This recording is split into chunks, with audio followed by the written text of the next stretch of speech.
Hello, everyone, and welcome to the first new Mooncraft of 2021. Yay, we got out of 2020. We survived. We may have jumped out of the frying pan into the fire a little bit, considering recent events, but we'll see how it goes. So, with everything going on and everything, I've been doing a lot of introspective work. I'm doing a lot of inner looking, and I've been very much meditating today on what I was going to present to you. And I think I've landed on it. So, today I want to share with you a story about commitment. Because we're coming up on ordination. I'm running for clergy. That's a commitment. It's a big commitment. Another thing that I have been thinking of is, about my past stories and how I want to continue to present myself.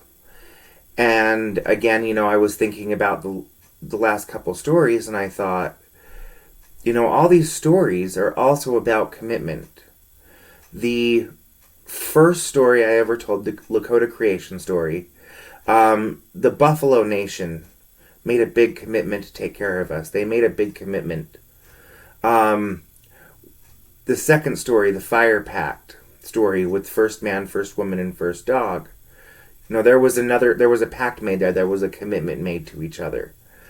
And in my last story, there was the Pleiades, there was a celestial object put into place according to that story, as to remind us that we have a commitment to our children. So, with everything going on, with everything that's been happening, I keep bringing myself back to commitments. It's New Year's. We make New Year's resolutions. We make literal commitments this time of year every year. I would like to encourage you to listen to this story and do some self-introspective work. How are your commitments? Who are you committing to? So, in the Lakota Nation, commitment is a big pillar of our community. And we tell a story about commitment.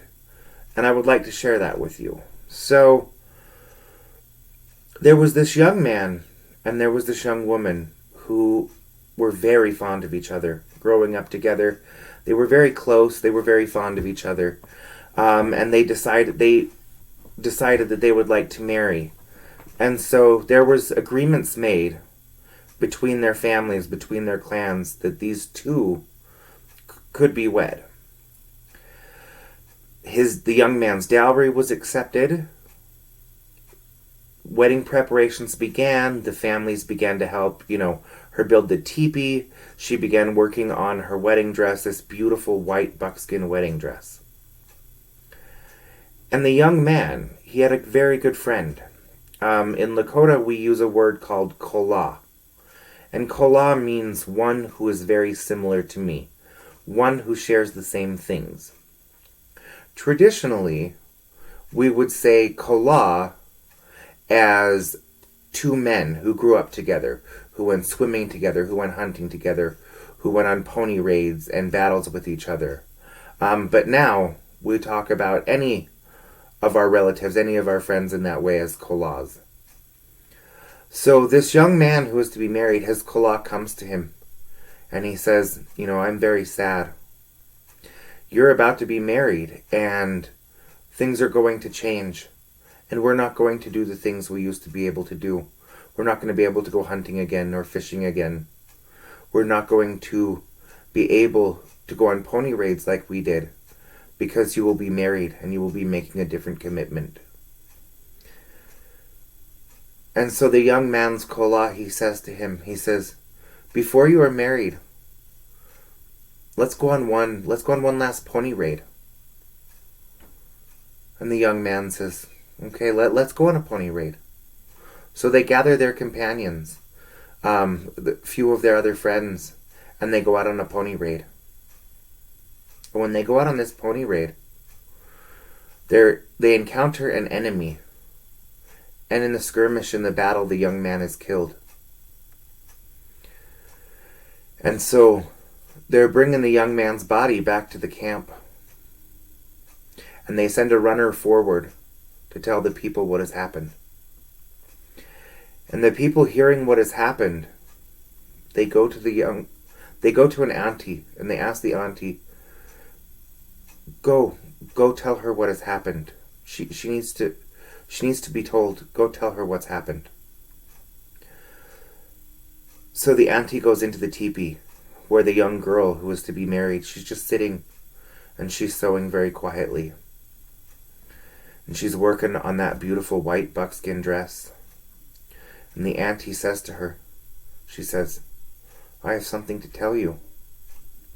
The young man you were to be married to has died. He is not coming home. But the young girl, she doesn't make a movement. She doesn't even appear to be listening. She just sits quietly sewing, not making a movement, not acknowledging. She just sits and she sews. And so the auntie goes back out of the teepee. And the people are waiting. They're waiting and they say, what did she say? We want to know, what did she say? And the auntie says, she didn't say anything. She didn't say anything. And so they say, well, maybe she didn't hear you. Maybe she is too deep in her prayers. Maybe she didn't hear you. Go and tell her again. So the auntie, she goes back in the teepee. And she says, did you hear me? Do you hear what I'm telling you? The young man you were to be married to has died. He's not coming back. He's died. He's not coming home. But the young girl, again, she just sits sewing, and she sits quietly, and she doesn't even acknowledge. She doesn't make a movement, not a twitch. She just sits, and she continues to sew that white buckskin dress. And the auntie goes back out of the teepee, and the people say, well, what did she say? We're waiting. What did she say? And the auntie says, she said nothing. I think she is in too much shock. A few moments later, the young girl, she emerges from that teepee, and she is dressed in that beautiful white buckskin dress. And without saying a word, she walks toward the people, and she walks past them, and she walks over to that far edge of camp, and she turns back toward the people, and she starts to sing a song. I'm not a singer. I'm going to do a brief verse of it. I apologize if I mispronounce the words. Not a singer. But she begins to sing. She says, way, hey, way, hey, ya, hey, ya, way,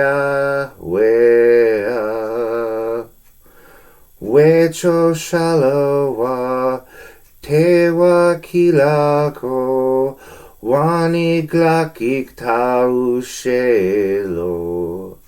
Way hi ho, way hi ho. And as she's singing this song, she starts dancing. And she starts dancing backwards, and she's dancing back and back and back. And they were living high up on the bluff. And she dances backward over that cliff. And she falls to her death. And the words to her song are, there is this man who I cherish very deeply. He is in need with me, and I am going to be with him. She had committed herself to this man, this love. She had committed herself so deeply that she could not see a path going forward without him there. So she went to be with him. And we still sing that song, and we still tell this story.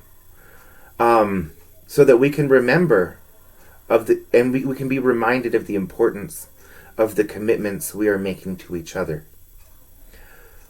So I want to ask you to go in, look at yourself, sit with yourself, and ask, what commitments are you holding on to in your life? Who are the people you are committing yourselves to? And are you doing it for your highest good? Are you doing it for self-importance? Are you doing it for ego? Are you doing it out of pure love? Who and why are you making these commitments to? And if you're not feeling them, then you need to stop making these commitments. I love you all very much, and I am so excited to be able to make this commitment at the end of the month for ordination. I'm excited to see what the path brings moving forward with all of you. And to anyone watching this video, know that you are loved very, very much, and that you have beauty and light shining from inside you. We can't change anyone else's commitments. We can't change anybody's path. If you're committed to living on the streets and living a life of drugs, that's a commitment you're making. If you commit to being a helper and a healer, that's a commitment you're making. Are these commitments serving you? And are you committing to what is best for you? Thank you all. I love you, and have a beautiful night.